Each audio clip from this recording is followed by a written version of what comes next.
Hello students. Hello students. So we are working with the revision of chapter number 4, basic geometrical ideas. So what all things have we learned in this chapter, students? Remember we discussed about points, a line segment. Other than this, we have discussed about a line, its types, a ray, a curve, an open curve, a closed curve, and polygons. So let's revise each one by one. Points is our first topic. So what have we learned in points? A point is usually represented by a small dot. So any dot which is being drawn on a 2D surface is called a point or a dot. So how would you represent? I am drawing a point in front of you. It's point A. Another point which I am drawing is point B. So how would you represent it? We represent it by using a single capital letter name. Point A and point B. Next, a line segment. Now line segment is the shortest distance between 2 points. So let us see 2 points first. Point A, another point is point B. So the shortest distance between 2 points is this, a straight line. This is called a line segment. So a line segment must always have 2 extreme end points. So it is denoted by a name which is written with a bar on the top.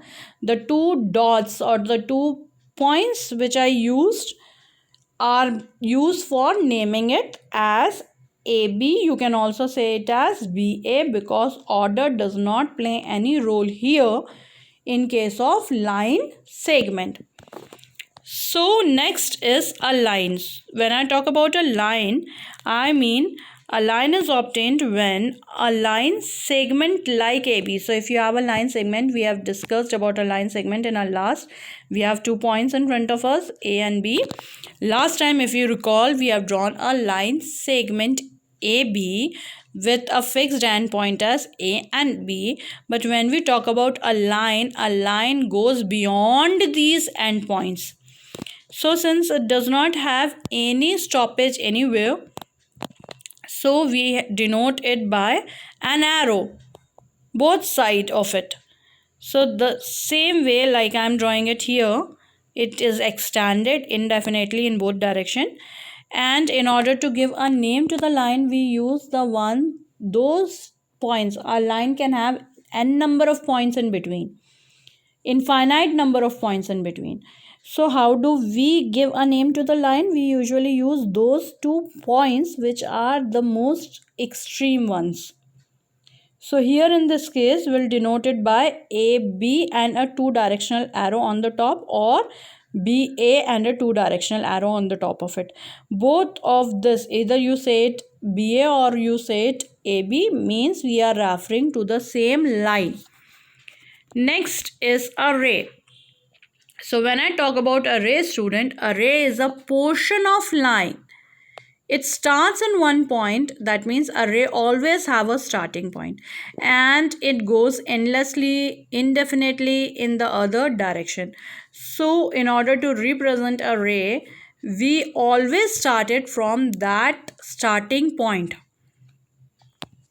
So we see, if I say name, I'm giving you a point A, I'm giving you point B, and I'm trying to draw a ray. So I have a ray AB in front of me, and if you ask me to label it or to denote it, I'll read it as A, B and an arrow on the top of it. And this AB is not equals to BA because the name of a ray always starts from the starting point. The starting point plays a very important role while giving the name to a ray. Next, I'm taking you to lines. Types. Now we have 2 types of lines, intersecting lines and parallel lines. So I'm talking about intersecting lines right now. Two distant lines meeting at a point are called intersecting line. I'm drawing two lines for you and I'm making sure that they meet each other. L1, L2. And can you see the meeting point? You'll see it now. This meeting point is called the point of intersection. What it is called? Point of intersection. Next, I'm taking you to the parallel lines. Now, parallel lines are what? Parallel lines are two lines in such a way that when you extend them indefinitely in any direction, they are never going to meet each other. Like these two lines which I have on the screen now, L1 and L2.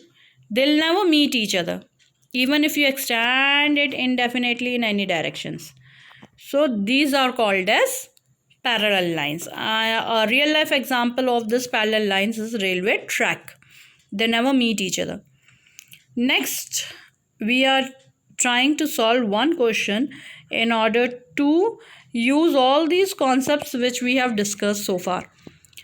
So here you have a figure where you need to label 5 points. So let us see where are the 5 points, and a line where are 4 rays and 5 line segments. So how would I give a solution to it? Since I have this particular figure for the solution, I am being asked to find out 5 points. So the 5 points are, see on the screen, can you see all 5 points appearing? These are 5 points. And how would you label? You label it as O, B, C, D and E. Next, I have a line. A line means it has two arrows, directional arrows. So look at in the figure, where is the line? A line is here. So how would you give name to this line? A line name given is, see, all these are the possible name for this particular line, because you can call it as DE, you can call it as DB, you could also call it as OE, you can also call it as OB. All these represent the same line, but we ideally use extreme ones. So DB is an ideal version, and you need to even keep an two directional arrow on the top of it. Are you following me, students? I hope you are following me. Next, I'm taking you to another aspect of it, which is